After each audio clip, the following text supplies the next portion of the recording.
Friends, welcome to your YouTube channel exam topper. कल हम लोग पॉलिटिकल साइंस का चैप्टर नंबर 3 तक देख चुके थे। आज हम उसके आगे 3 का कुछ पार्ट जो बच गया था वहां से हम देखना स्टार्ट करते हैं। ओके, तो राजनीतिक दल किन किन चुनौतियों का सामना करता है, यहाँ पे एक सब्जेक्टिव क्वेश्चन बन जाता है हमारा। यहाँ तक हमने पहले से ही कवर कर लिया है इसके ऊपर। ये राजनीतिक दल के कार्य थे। राजनीतिक दल ऊपर बहुत सारे कार्य के बारे में हमने कल इससे पहले वाले वीडियो में चर्चा किया है। तो आज हम लोग पढ़ने वाले हैं राजनीतिक दल किन चुनौतियों का सामना करती है। राजनीतिक दल जो होती है उसको किन किन चुनौतियों का सामना करना पड़ता है। ठीक है, तो आइए देखते हैं। राजनीतिक दलों के भीतर सभी के विचारों का महत्व देना, यानी उनको सबसे पहले ये इम्पोर्टेंट होता है कि जो भी उनके साथ है, जितने भी लोग हैं, उन सभी के विचारों को क्या करे, वो महत्व दे। ठीक है, उसके बाद नेतृत्व को लेकर कोई विवाद का होना। नेतृत्व यानी कि कौन सबसे बड़ा नेता या कौन बोल सकते हैं कि उस पार्टी का अध्यक्ष बनेगा। इसके लिए उसमें हमें पार्टियों में हमेशा विवाद होते रहता है, तो इस लेकर विवाद होना ये चुनौती होती है एक राजनीतिक दल के लिए। तीसरा है राजनीतिक दल में अपने वंशज एवं परिवार के लोगों को अन्य कार्यकर्ताओं की उपेक्षा करते हुए आगे बढ़ाया जाना और उन्हें महत्वपूर्ण पदों पर बैठाए जाने की चेष्टा। यानी कि अगर कोई परिवार का सदस्य, ठीक है, अगर वो उसका अध्यक्ष बन जाता है, किसी पार्टी का अध्यक्ष बन जाता है, तो वो चाहता है कि हमारे ही परिवार के जितने भी लोग हों, ठीक है, वही सब क्या करें, उस राजनीतिक दल के अच्छे अच्छे पदों पर हों और वहीं की उसमें चुनाव में ज्यादा से ज्यादा भाग ले और वहीं अच्छे अच्छे पदों पे रहे, मंत्री पद या जो भी, ठीक है, उस पार्टी में के अंदर। तो ये एक राजनीतिक दल की चुनौती होती है। चौथा हो जाता है पैसे वाले एवं आपराधिक छवि के लोगों का अत्यधिक महत्व। यानी कि राजनीतिक दल की ये सबसे बड़ी, एक बोल सकते हैं कि सबसे बड़ी कठिनाई होती है कि जो पैसे वाले होते हैं उनको उनकी छवि को अत्यधिक क्या किया जाता है, अत्यधिक शो किया जाता है, अत्यधिक उनका महत्व होता है, क्योंकि वो पार्टी के लिए फंडिंग करते हैं। ठीक है, तो इस तरह से करके ये एक चुनौती ही है राजनीतिक दल के लिए। पांचवा हो जाता है हमारा दल एवं सिद्धांत को छोड़कर सत्ता प्राप्ति के लिए गठबंधन किया जाना। यानी जो मान लो कोई पार्टी का किसी सिद्धांत के अनुसार उनका सिद्धांत कुछ और है, दूसरे पार्टी का सिद्धांत कुछ और है, लेकिन अगर उनकी सीटें की मात्रा कम, सीट कम है किसी राज्य में या देश में, तो क्या करते हैं, किसी और पार्टी के साथ जाकर गठबंधन करते हैं, जिसका विचारधारा उनसे मिलता तो नहीं, लेकिन फिर भी वो सत्ता के लिए क्या करते हैं, उनसे जाके गठबंधन कर लेते हैं, मिल जाते हैं और अपनी सरकार बनाते हैं। ठीक है, तो ये एक राजनीतिक दल के लिए क्या होती है, चुनौतियां होती हैं। अब कल कुछ आंदोलन के बारे में भी पढ़े थे, जैसे ताड़ी विद्रोह पढ़े थे हम लोग, नर्मदा ये चिपको आंदोलन के बारे में पढ़े थे, बिहार का छात्र आंदोलन पढ़े थे। आज हम लोग भी कुछ आंदोलन के नाम देखेंगे, जिसमें पहला है हमारा सूचना के अधिकार का आंदोलन। ठीक है, सूचना का अधिकार आंदोलन ये कब हुआ था, तो 1990 में। कहाँ हुआ था, राजस्थान के छोटे से गांव भीम तहसील से।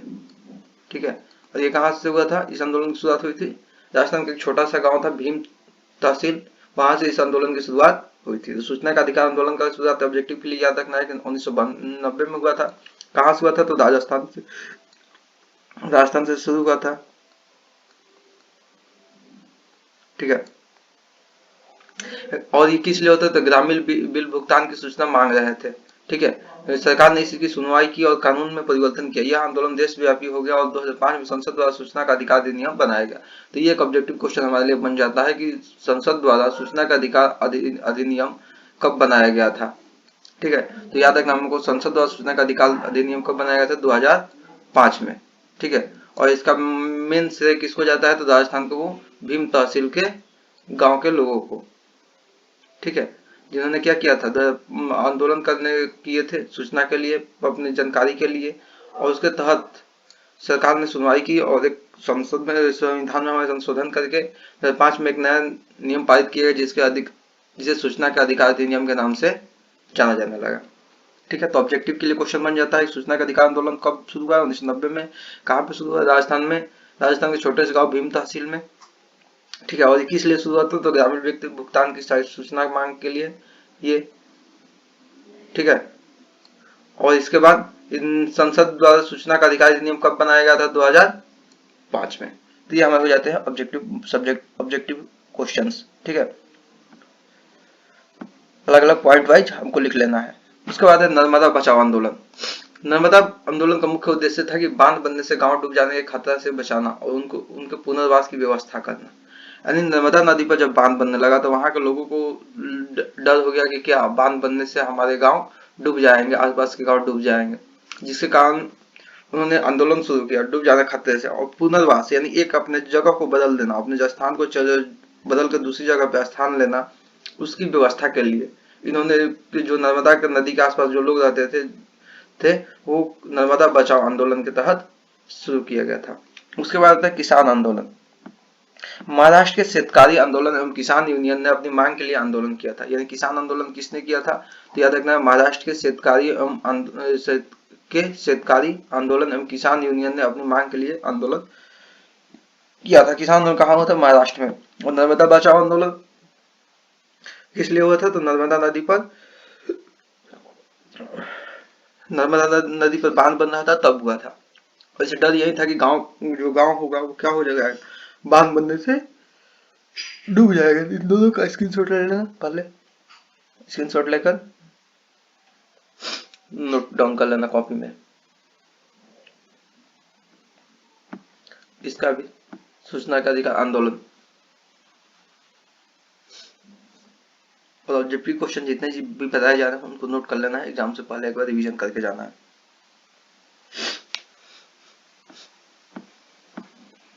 आगे देखते हैं हम लोग।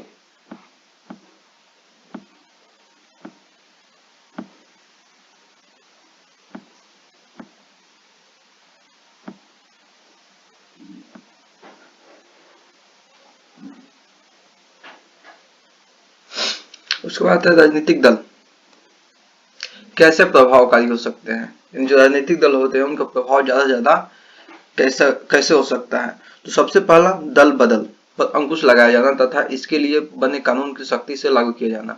नहीं, सबसे पहले एक कानून होना चाहिए कि अगर कोई जो दल बदल कानून होता है, अगर लालचवश किसी एक पार्टी को छोड़कर दूसरे पार्टी में जाता है तो उस पर अंकुश लगाया जाना चाहिए, उस पर नियम लगने चाहिए।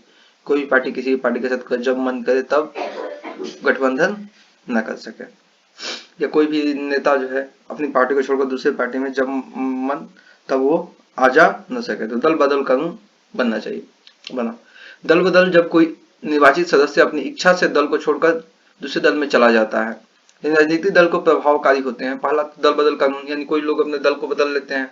दूसरा होता है दल बदल जब कोई निर्वाचित सदस्य, जब कोई जीता हुआ सदस्य जो चुनाव जीत चुका है और वो अपने दल को छोड़कर दूसरे दल में चला जाता है अपनी इच्छा से, तो उस पार्टी के लिए, जिस पार्टी को छोड़ के जाता है उस पार्टी के लिए प्रभावकारी सिद्ध होता है। तीसरा होता है अथवा विधायिका में दल के निर्देशकों के खिलाफ मत देता है, यह मतदान का बहिष्कार करता है और 15 दिनों के अंदर इसके लिए दल से माफी नहीं मांगता है, तब दल विरोधी कानून के तहत इसकी सदस्यता समाप्त हो जाती है। यानी विधायिका यानी जहाँ पे हम विधानमंडल जिसको बोलते हैं जहाँ पे कानून बनता है, ठीक है, विधायिका जहाँ पे कानून बनता है तो वो विधानमंडल और लोकसभा दोनों होता है, ठीक है, संसद। तो विधायिका में जो कानून बनेगा उसके खिलाफ कुछ भी होगा, विधायिका में कोई भी कार्य अगर वो अपने पार्टी के खिलाफ जाकर मतदान देता है या मतदान का बहिष्कार करता है और 15 दिन के अंदर वो अपने पार्टी से माफी नहीं मांगता है, तो इस वजह से उसकी पार्टी की सदस्यता भी क्या कर दी जाती है, रद्द कर दी जाती है। चौथा होता है दलों के भीतर आपसी सहमति के साथ सभी को अपने विचारों को रखने की स्वतंत्रता होनी चाहिए। यानी जितने भी लोग दल में शामिल है, जितने भी लोग उसमें जीते हुए हैं, काम कर रहे हैं, उन सभी की अपने विचारों को रखने की क्या होनी चाहिए, स्वतंत्रता होनी चाहिए। नहीं तो वो क्या होता है, राजनीतिक दल के प्रभावकारी होता है। उसके बाद गंभीर मामलों पर देश हित में सोचने का सुझाव देना चाहिए। जो राजनीतिक दल होते हैं उनको ये भी चाहिए कि गंभीर मामलों पर देश हित में क्या करे, वो अपनी सुझाव जो जी सरकार में है उन पार्टियों को दे। दलीय व्यवस्था के तीन रूप होते हैं, एक दलीय, द्विदलीय और बहुदलीय। एक दलीय व्यवस्था चीन में एक ही दल है, जहाँ पे वैसा देश जहाँ पे एक ही दल हो, एक ही पार्टी का राज हो, तो उसे हम कहते हैं एक दलीय व्यवस्था। उसके बाद द्विदलीय व्यवस्था जहाँ पे दो ही दल हो, दो से अधिक न हो, उसे हम कहते हैं द्विदलीय व्यवस्था। यानी अमेरिका और इंग्लैंड में दो ही दल है, दो ही राजनीतिक दल है, राजनीतिक पार्टियां हैं, दल मीन्स पार्टियां। बहुदलीय व्यवस्था, भारत में बहुदलीय व्यवस्था है, गठबंधन की सरकार इसका उदाहरण है, ठीक है।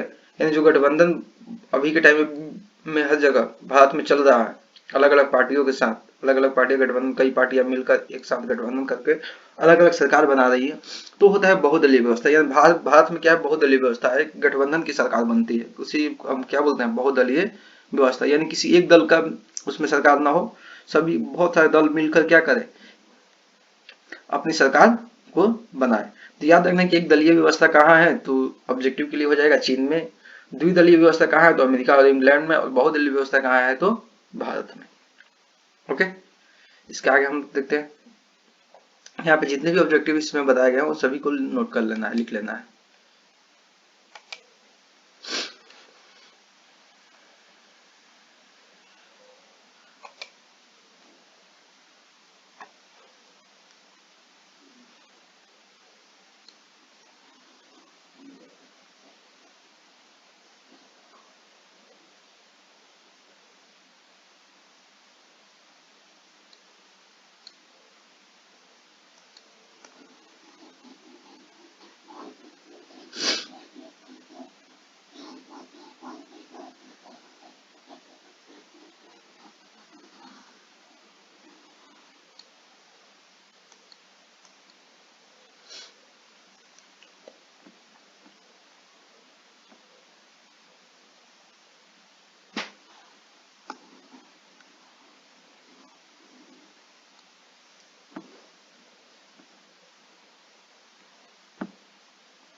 अब यहाँ पे हम देखने वाले भारतवर्ष में भारत में राजनीतिक दल राष्ट्रीय एवं राज्य स्तर पे, यानी कुछ पार्टियां राष्ट्रीय होती है और कुछ राजकीय होती है। ठीक है, तो हम देखने वाले हैं कि भारत में राजनीतिक दल राष्ट्रीय और राजकीय कौन कौन से, राज्य स्तर पर कौन से और राष्ट्रीय पार्टियां कौन सी। राष्ट्रीय पार्टी कहने का मतलब है कि जिसकी सरकार कई राज्यों में बने हो, और राजकीय राज्य स्तर पर करने का मतलब है कि जिसकी सरकार, जिस पार्टी की सरकार केवल एक ही राज्य में हो, वो राजकीय राज्य स्तरीय पार्टी होती है। राष्ट्रीय मान्यता दल प्राप्त, तो लोकसभा चुनाव में 3 राज्यों में कम से कम 2% मत, या विधानसभा के आम चुनाव में 4 राज्यों में 6% मत प्राप्त करने वाले को 4 लोकसभा सीट प्राप्त करने वाले दल राष्ट्रीय मान्यता प्राप्त दल होते हैं। यानी जिनको कितना लोकसभा सीट प्राप्त हो, 4 लोकसभा सीट। अगर कई राज्यों में अगर 3-4 राज्यों में उन्हें 4 लोकसभा सीट प्राप्त हो, तो उस पार्टी को हम क्या बोल सकते हैं कि वो राष्ट्रीय पार्टी बन सकती है, राष्ट्रीय दल हो सकता है। ठीक है, राष्ट्रीय दल होने के लिए याद रखना है 4 राज्य, और कितने राज्यों में सरकार होनी चाहिए, 3 राज्य में। और संसद लोकसभा में सीट कितनी होनी चाहिए, 4। ओके, तो याद रखते हैं कि कितने राज्यों में सरकार होनी चाहिए, 3 राज्य में। लोकसभा में सीट कितनी होनी, 4। विधानसभा में कितनी प्रतिशत मत मिलने चाहिए, 2%। और आम चुनाव में 6%। तो उसे हम राष्ट्रीय मान्यता प्राप्त दल बोल सकते हैं। राष्ट्रीय मान्यता प्राप्त दल कुछ इस प्रकार है, जैसे पहला हो गया कांग्रेस, जिसको भारतीय राष्ट्रीय कांग्रेस बोलते हैं। भारतीय जनता पार्टी, बीजेपी, ये हो गया कांग्रेस। ये हो गया सीपीआई, भारतीय कम्युनिस्ट पार्टी, सीपीआई।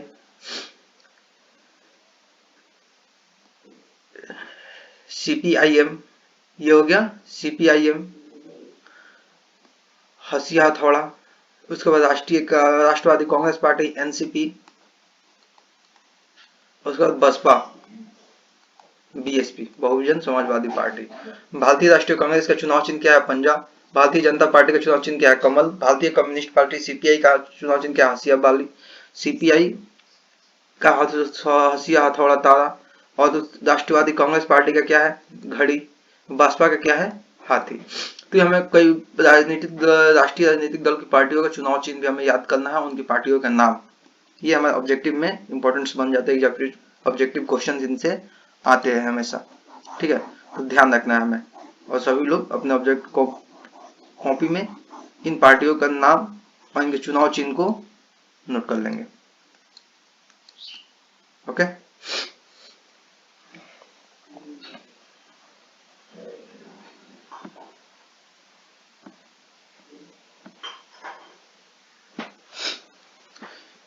उसके बाद आता है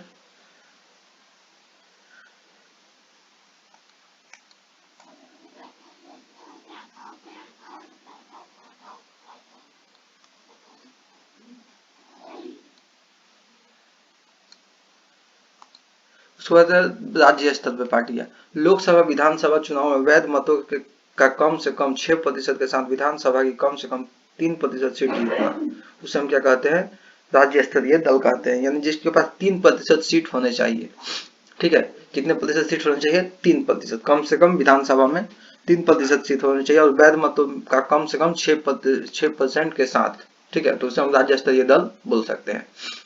जैसे राष्ट्रीय दल के नाम जनता दल, राजद, लोक जनशक्ति पार्टी, ये होता है जनता दल, ठीक है, और ये है राष्ट्रीय जनता दल राजद, ये लोक जनशक्ति पार्टी, भाकपा भारतीय कम्युनिस्ट पार्टी, मार्क्सवादी लेनिनवादी और समाजवादी पार्टी, ठीक है। और ये भी याद रखना है कि इन पार्टियों की सरकार कहाँ है, ये बिहार झारखंड में जनता दल, जिसको जेडीयू याद रखना है, ये आरजेडी हो गया, ये लोक जनशक्ति पार्टी हो गया एलजेपी, भाकपा भारतीय कम्युनिस्ट पार्टी सीपीआई, ठीक है, और समाजवादी पार्टी सपा, ठीक है। तो इन पार्टियों के नाम भी याद रखना और इनका सरकार कहाँ पे, बिहार झारखंड, इन तीनों का सरकार बिहार झारखंड में है।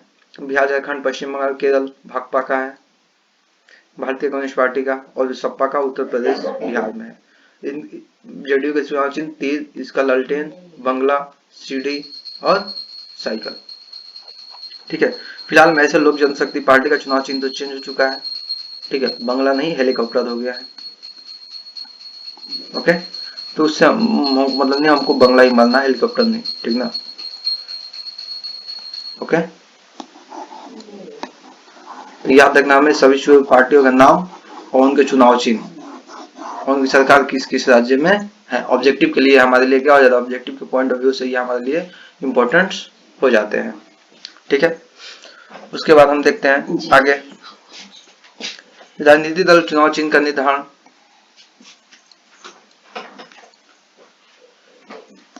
राजनीतिक दल में चुनाव चिन्ह का निर्धारण कैसे होता है, ये देखने वाले हैं हम लोग।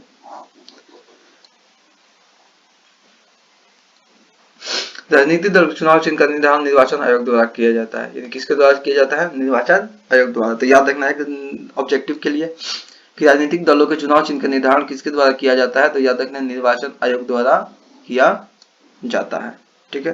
राजनीतिक दल के चुनाव चिन्ह का निर्धारण किसके द्वारा किया जाता है, तो निर्वाचन आयोग के द्वारा किया जाता है। अब यहाँ पे कुछ क्वेश्चंस जो हमारे लिए एग्जाम के पॉइंट ऑफ व्यू से इंपॉर्टेंट है दिए गए हैं, इन सभी क्वेश्चंस को आपको कर लेना है अच्छे से, एग्जाम देने से पहले सारे क्वेश्चंस को करते जाना है हमें, कि पॉलिटी का जितना भी क्वेश्चन हो राजनीतिक शास्त्र का, वो एक भी क्वेश्चन छूटे नहीं। जैसे पहला हो गया राजनीतिक दल क्या है, बता चुके हैं। राजनीतिक दल को प्रभावशाली बनाने के उपाय कौन से, अभी कुछ देर पहले पढ़े। राजनीतिक दल राष्ट्र विकास में क्या योगदान देती है, ये भी जानते हैं। राजनीतिक दल लोकतंत्र का प्राण कैसे है, राजनीतिक दल के कार्य का वर्णन करें, क्या कार्य करते हैं, राजनीतिक दल की प्रमुख चुनौतियां क्या है, परिवारवाद क्या है, विभिन्न आंदोलन जैसे सूचना का अधिकार आंदोलन, चिपको आंदोलन, राष्ट्र की प्रगति, महिलाओं का आंदोलन, योगदान, ये सारे हमें क्वेश्चन हमें एग्जाम देने से पहले पढ़ने के बाद कर लेने हैं, ठीक है। देखो स्क्रीनशॉट इन सभी क्वेश्चंस का ले लेंगे हम लोग, ये सारे क्वेश्चंस मान सकते हैं कि हमारे लिए वीवीआई प्रूफ होंगे,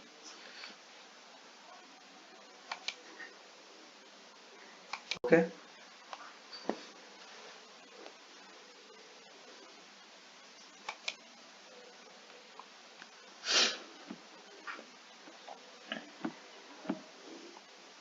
उसके बाद हम लोग चैप्टर 4 पढ़ने वाले लोकतंत्र की उपलब्धियां, ठीक है।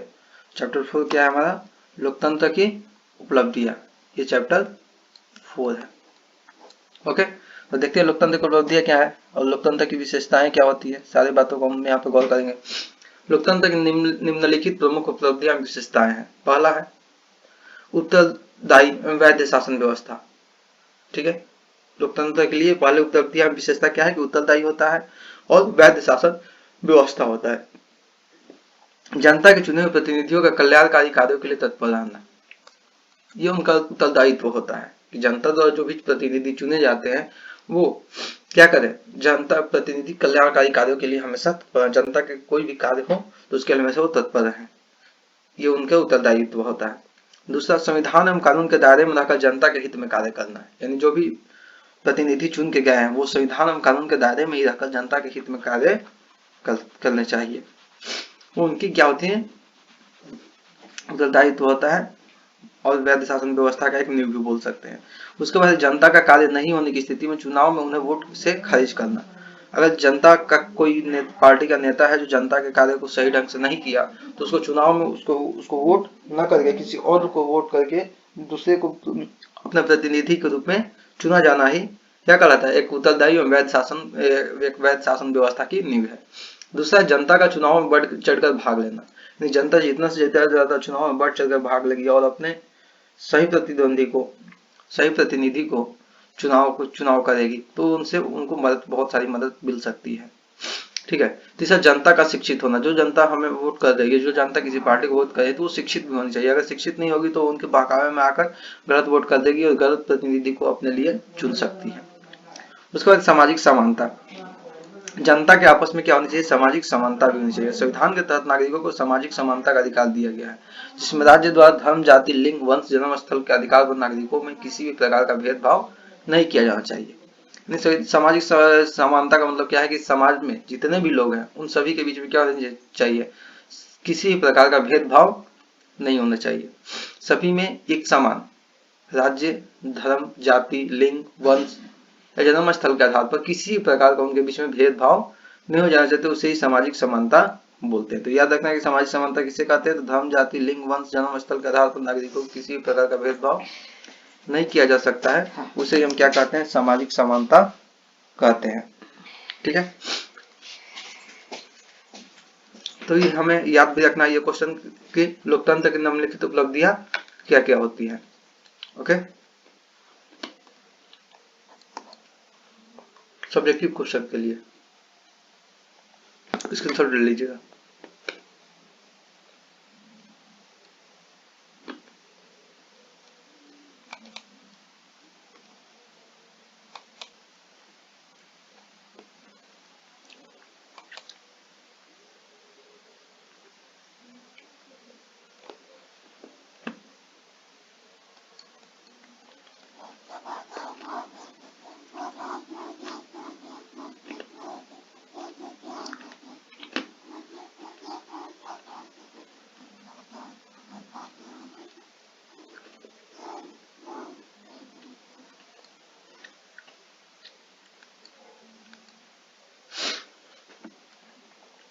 अब हम देखने वाले चैप्टर नंबर 5 लास्ट हमारा, जिसके बाद पॉलिटिकल साइंस का टोटल शॉर्ट रिवीजन हमारा कंप्लीट हो जाएगा सेकंड लेक्चर में। फर्स्ट लेक्चर है लेसन 3 के कुछ पार्ट तक और उसके बाद 3 से आगे 5 पार्ट तक। ठीक है, और यहाँ पे जाके हमारा पूरा पॉलिटी समाप्त हो जाएगा। हम देखने वाले लोकतंत्र की चुनौती। लोकतंत्र में चुनौती क्या होती है, तो चुनौती क्या है, तो उन्हीं मुश्किलों को चुनौती कहते हैं जो महत्वपूर्ण तो है लेकिन उन पर सफलता भी हासिल की जा सकती है, उसे हम क्या कहते हैं, चुनौती कहते हैं। यानी जो महत्वपूर्ण है लेकिन उस पर सफलता भी हासिल की जा सकती है तो उसे हम क्या कहते हैं, चुनौती कहते हैं। और विश्व की लोकतांत्रिक शासन व्यवस्था के समक्ष 3 प्रमुख चुनौती होती है। विश्व के जो लोकतांत्रिक शासन होता है उनके पास बोल सकते हैं प्रमुख या मुख्य चुनौती कौन कौन सी होती है, तो आइए देखते हैं। पहला होता है विस्तार की चुनौती। लोकतंत्र की चुनौती में पहला था विस्तार की चुनौती, दूसरा मौलिक अधिकार बनाने की चुनौती और तीसरा लोकतंत्र को मजबूत बनाने की चुनौती। विस्तार की चुनौती यानी अपने देश, ठीक है, देश को कभी भी कमजोर होने नहीं देना। ये आप सिंपल कह सकते हैं कि वो अपनी पार्टी को भी कमजोर होने नहीं देता है लोकतंत्र में, लेकिन पार्टी का यहाँ पे कोई मतलब नहीं है। लोकतंत्र का मतलब होता है कि अपने लोकतंत्र को विस्तार भी करना है और उसे कमजोर भी नहीं होने देना है। दूसरा, जो वहां के नागरिक है उनके मौलिक अधिकार भी हमेशा क्या होने चाहिए, बने रहने चाहिए। कभी भी उनके मौलिक अधिकार का हरण नहीं होना चाहिए, कभी भी उनके मौलिक अधिकार को खत्म नहीं करना चाहिए। तीसरा है लोकतंत्र को मजबूत बनाने की चुनौती। जो लोकतंत्र वाली सरकार है हमारे, जो लोकतंत्र वाली देश है उसको भी मजबूत बनाना किसका जिम्मा होता है, लोकतंत्र की चुनौती में शामिल होता है। तो लोकतंत्र की 3 प्रमुख चुनौतियां होती है, जिसमें पहला होता है विस्तार की चुनौती, दूसरा होता है लोगों के मौलिक अधिकार बनाने रहने की चुनौती और लोकतंत्र को मजबूत बनाने की चुनौती। ठीक है, तो याद रखना है कि लोकतंत्र की प्रमुख चुनौतियां कितनी होती है, तो 3 होती है। ठीक है, उसके बाद है भारतीय लोकतंत्र।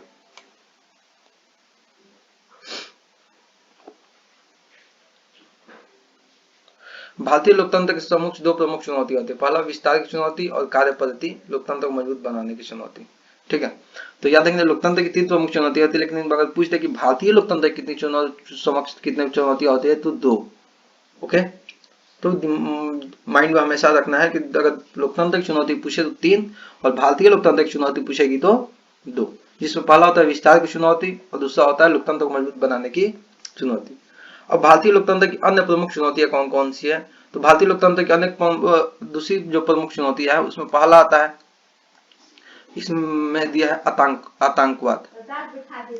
आतंकवाद जैसे टेररिज्म या टेररिस्ट ग्रुप जो होते हैं, टेररिस्ट बोला जाता है, उनमें जो लोग काम करते हैं।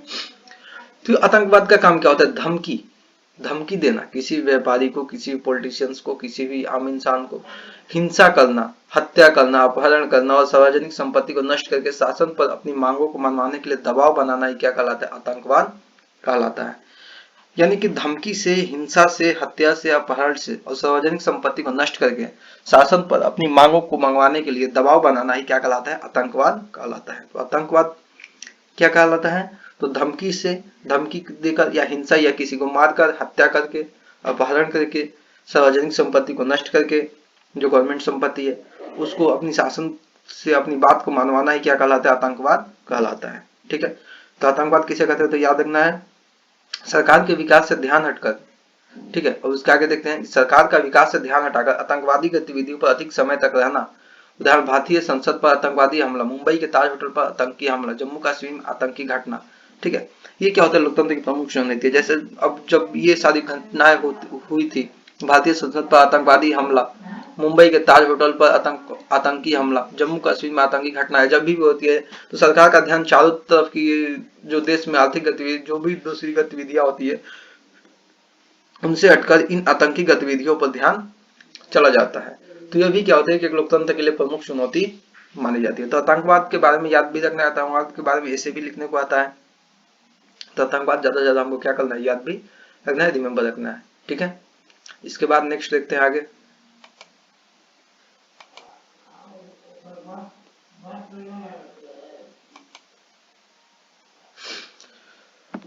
आतंकवाद किसे कहते हैं, याद रहेगा। उसके बाद है अलगाववाद। अलगाववाद कहने का मतलब कि अलग करना, धर्म को लेकर, जाति को लेकर अलगाववाद। ठीक है, उसी में बोलते हैं। तो अलगाववाद आइए देख लेते हैं कैसे होता है। तो भाषा के आधार पर, जाति एवं नस्ल के आधार पर अलग देश की मांग करना। ठीक है, अगर कोई भाषा, जाति या नस्ल के आधार पर अलग देश की मांग करता है तो उसे हम क्या कहते हैं, अलगाववाद कहते हैं। ठीक है, अपनी मांग, और दूसरा होता है अपनी मांग को पूरा करने के लिए हिंसा का सहारा लेना, जैसे कश्मीर को अलग देश बनाने की मांग, सिखों के लिए अलग देश खालिस्तान की मांग। ये क्या होती है, एक अलगाववाद को जन्म देती है। सिख लोग क्या, जो सिख संप्रदाय के सभी लोग नहीं, कुछ लोग ऐसे हैं जो क्या करते हैं, खालिस्तान की मांग करते हैं। कुछ लोग ही है, सभी सिख ऐसे नहीं है। ठीक है, जो सिख लोग ये खालिस्तान की मांग करते हो इंडिया में भी नहीं रहते हैं अधिकतर। ठीक है, लगभग 90%, 99% वो अदर कंट्री से ऑपरेट करते हैं। ठीक है, और आतंकवादी गतिविधियों को मतलब हिंसा का सहारा लेते हैं। तो अपनी मांग के लिए जो भी हिंसा का सहारा लेता है वो क्या कहलाता है, अलगाववाद में हमारा जन्म देता है, अलगाववाद होता है उसे। उसके बाद होता है नक्सलवाद। नक्सलवाद यानी, नक्सल कहने का मतलब क्या है कि नक्सल कोई आम इंसान नहीं होता, हमारे देश के ही लोग होते हैं। ठीक है, लोकतांत्रिक व्यवस्था में विश्वास नहीं रखना, यानी उनका विश्वास क्या होता है कि लोकतांत्रिक व्यवस्था हमारे लिए सही नहीं है और अपनी बात को मनवाने के लिए हिंसा का सहारा लेते हैं। तो उसे हम क्या बोलते हैं, नक्सलवाद बोलते हैं। और सबसे ज्यादा नक्सली क्षेत्र बोल सकते हैं कि जो जंगली क्षेत्र होता है वहीं उधर ही नक्सल लोग बहुत ज्यादा प्रेजेंट होते हैं, उधर ही मिलते हैं। ठीक है, क्योंकि जंगल उनके लिए एक बोल सकते हैं कि सहारा होता है छिपने का। उसके बाद होता है भ्रष्टाचार। सरकार द्वारा बने जन जन कल्याण योजनाओं का लाभ सभी लोगों तक सीमित मात्रा में पहुंचना और इनका दुरुपयोग कुछ लोगों द्वारा अपने हित के लिए करना, रोजगार हेतु मनरेगा योजना में व्याप्त भ्रष्टाचार। यानी भ्रष्टाचार करने का मतलब है कि सरकार के जो भी जन कल्याण कार्य आ रहे हैं उसमें किसी आम लोग, किसी एक खास लोगों को अपने हित के लिए सारे पैसों को रख लेना या किसी भी कार्य को रख लेना और आम लोगों तक नहीं पहुंच पाना ही क्या कहलाता है, भ्रष्टाचार होता है। जैसे आज के टाइम में रोजगार के लिए जो मनरेगा बना हुआ है, मनरेगा में बहुत ज्यादा, बहुत अधिक स्तर पर क्या होता है, भ्रष्टाचार देखने को मिल रहा है अभी के टाइम में। ठीक है, बहुत सारे ऐसे हैं जो फंडिंग भी होता है, कोई अनुदान भी आता है, अनुदान राशि आता है केंद्र से या राज्य सरकार से, तो उसमें भी बहुत सारे लोग क्या करते हैं, अपने कमीशन के लिए वो मांग करते हैं, तो उसी हम क्या कहते हैं, भ्रष्टाचार कहते हैं। उसके बाद आता है हमारा, नोट करते जाइए बुक कॉपी में, सभी पॉइंट्स को याद रखना है कि अलगाववाद क्या है, आतंकवाद क्या है। ठीक है, उसके बाद है काला धन। काला धन क्या होता है? काला धन, काला पैसा नहीं। काला धन कहने का मतलब कि सरकार से कर के रूप में, जो कर के रूप में टैक्स देते हैं हम लोग, पैसे ज्यादा पैसा रखना और टैक्स उस पर न देना, यानी सही ढंग से कमाए गए धन का पर सरकार को कर नहीं देना होता है।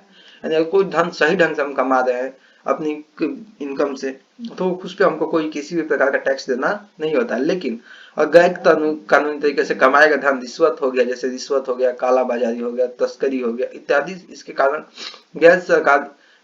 सरकार द्वारा जन कल्याण योजनाओं में भरपूर पैसा खर्च नहीं हो पाता है। ठीक है, तो जिसे ही हम क्या कहते हैं, इसे ही काला धन कहते हैं। अगर ऐसे लोग, जो कोई लोग रिश्वत वाला पैसा होता है या काला बाजारी का पैसा होता है, तस्करी का पैसा होता है, तो सारे पैसों को हम काला धन के रूप में जानते हैं। ठीक है, तो काला धन किसे कहते हैं? काला पैसा नहीं होता है, वो रिश्वत से आता है। काला धन, ये ऑब्जेक्टिव के लिए याद रखना है, काला धन कहाँ से आता है? रिश्वत के रूप में, काला बाजारी के रूप में, तस्करी के रूप में। ठीक है, ये होता है हमारे जो काला धन, या सही ढंग से कमाए धन पर कर नहीं देना होता है, और गलत ढंग से कमाए गए धन पर, धन को हम क्या बोलते हैं? काला धन बोलते हैं। ओके, उसके बाद है बेरोजगारी।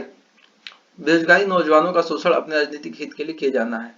लेकिन बेरोजगारी के कारण ही जो जो नौजवान है वो राजनीतिक पार्टियों, बहुत सारी राजनीतिक पार्टियों के साथ घूमते रहते हैं, हमेशा प्रेजेंट रहते हैं। क्यों? क्योंकि उनके पास कोई रोजगार नहीं, उनके पास कोई काम नहीं है। जब तक उनको काम नहीं मिलेगा तब तक वो अपने अपने अधिकारों को पहचान नहीं पाते हैं, और बेरोजगार के होने के कारण कुछ ही पैसे पर अपने जीवन को खत्म करने के लिए पड़े रहते हैं। उसके बाद होता है अन्य समस्याएं। तो दूसरी, इसके अलावा क्या समस्या हो सकती है सरकार के लिए, लोकतंत्र के लिए? तो सरकार के 3 अंग, कार्यपालिका, विधायिका, न्यायपालिका के बीच टकराव। ये जो तीनों अंग है पहले ही हम पढ़ चुके हैं। कार्यपालिका कार्य, विधायिका क्या होता है, न्यायपालिका का क्या होता है, याद है? विधायिका को क्या बनाए थे हम? फादर। कार्यपालिका कौन थी? मदर। और न्यायपालिका थी ब्रदर। और जो जिसपे ये तीनों अपना नियम लागू करते हैं वो कौन था? इंडिया के सिटीजन, जो सिटीजन होते हैं, जो नागरिक होते हैं। ठीक है, तो इनके बीच में टकराव होता है हमेशा, क्योंकि ये कोई कोई नियम ऐसा होता है जिससे ये लागू नहीं करना चाहती है, कोई लागू करना चाहता है, तो इसके वजह से इनके बीच में क्या होता है? आपसी टकराव हमेशा होते रहते हैं। तो ये भी हमारे लोकतंत्र के लिए एक चुनौती के रूप में देखा जाता है। कार्यपालिका, विधायिका और न्यायपालिका के बीच जो टकराव होता है उसे देखा जाता है। चुनाव में होने वाला अंधाधुंध खर्च। चुनाव में लगातार क्या होता है? अंधाधुंध खर्च होते जाते हैं। तो उन अंधाधुंध खर्च को क्या है, लोकतंत्र के लिए वो भी एक चुनौती होती है, क्योंकि बहुत ज्यादा पैसा चुनाव में इन्वेस्ट किया जाता है, खत्म होता है। उसके बाद है क्षेत्रवाद। ठीक है, तो क्षेत्रवाद क्या कहता है? भाषाई, भौगोलिक एवं सांस्कृतिक आधार पर अलग प्रदेश की मांग करना। जैसे गुजरात में सौराष्ट्र की मांग, असम में वुडलैंड की मांग। ये क्या होता है? इसी को, ये भी लोकतंत्र की एक चुनौती होती है कि क्योंकि भाषा आधार पर, भौगोलिक आधार पर या सांस्कृतिक आधार पर अलग प्रदेश की मांग करते हैं, वो अलग प्लेस की मांग करते हैं, तो उसे ही हम क्या कहते हैं? क्षेत्रवाद कहते हैं। तो याद रखना है, ये ऑब्जेक्टिव के लिए इंपॉर्टेंट है या सब्जेक्टिव के लिए कि क्षेत्रवाद किसे कहते हैं। ठीक है, और लोकतंत्र के लिए समस्याएं कौन कौन सी होती है? उसके बाद आपराधिक छवि वाले लोगों को पार्टी में स्थान, यानी आपराधिक छवि जिनका है उनको भी पार्टी में स्थान दे दिया जाता है। तो ये भी एक तो लोकतंत्र के लिए चुनौती सामने आती है। उसके बाद देखते हैं बिहार में लोकतंत्र की चुनौती क्या होती है। तो बिहार में लोकतंत्र के लिए चुनौती है सबसे पहला भ्रष्टाचार, सबसे ज्यादा।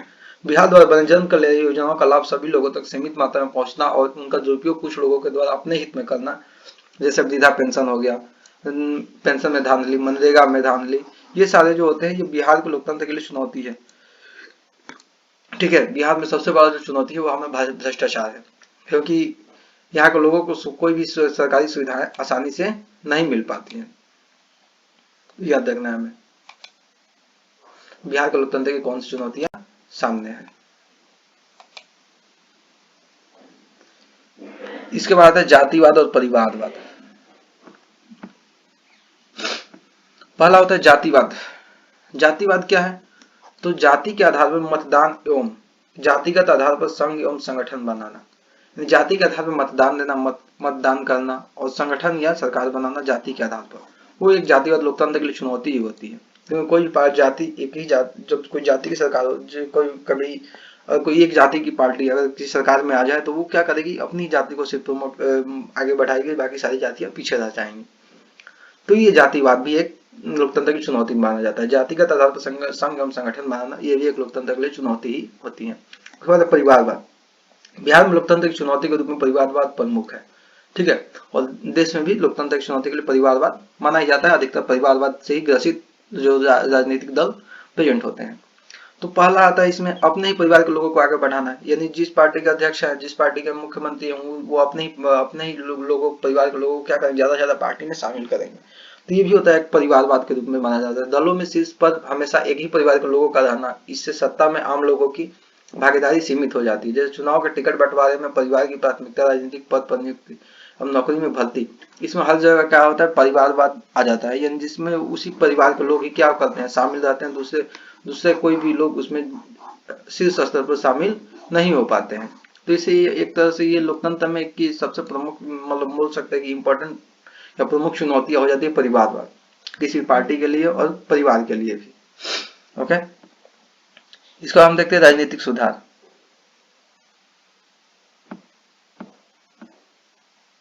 राजनीतिक सुधार में निम्न कार्य होते हैं। राजनीतिक सुधार के लिए देश में व्यापक स्तर पर शिक्षा का प्रसार होना, इन सभी को शिक्षा मिलना, रोजगार और बेरोजगार के लिए रोजगार की व्यवस्था करना, सामाजिक भेदभाव और असमानता को दूर करना, निष्पक्ष चुनाव, नागरिकों की चुनाव की भागीदारी लेना, राजनीतिक दल की व्यापक भागीदारी और पंचायती राज व्यवस्था को मजबूत बनाकर देश में व्यापक स्तर यानी हर एक स्तर पर हर तरह से शिक्षा प्रदान की जानी चाहिए हर लोगों को। उसके बाद बेरोजगार के लिए रोजगार की व्यवस्था करनी चाहिए। सामाजिक भेदभाव यानी समाज में जो भेदभाव है उसको मिटाकर असमानता को दूर करके सामाजिक सुधार के लिए कार्य करने चाहिए, राजनीतिक सुधार हो सकते हैं। निष्पक्ष चुनाव होने चाहिए, नागरिकों को अधिक से अधिक चुनाव में भागीदारी होनी चाहिए, राजनीतिक दल की भी व्यापक भागीदारी होनी चाहिए, पंचायती राज व्यवस्था को मजबूत बनाना चाहिए, पंचायती जो राज व्यवस्था है उसको मजबूत बनाना है।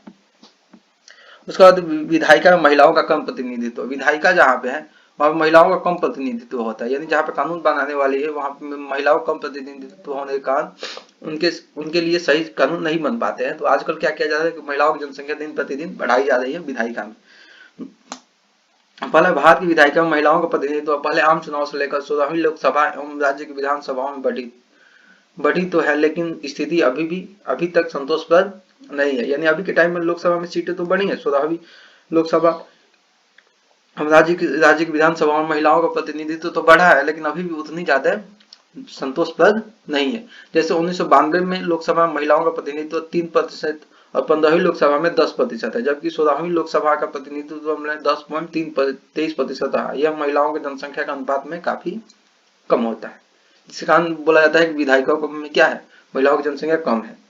तो याद रखना है कि 1992 में महिलाओं के प्रतिनिधित्व कितना था, 3%, 15वीं लोकसभा में 10%, जो कि 16 महिलाओं का प्रतिनिधित्व कितना है, 10.3%, 23%। जितने भी परसेंटेज वाले क्वेश्चन है और 21 लोकसभा के अंतर्गत है और कब, तो ये हमारे लिए इंपॉर्टेंट बन जाते हैं, याद रखना है हमें, ऑब्जेक्टिव के लिए नोट कर लेना है कॉपी में।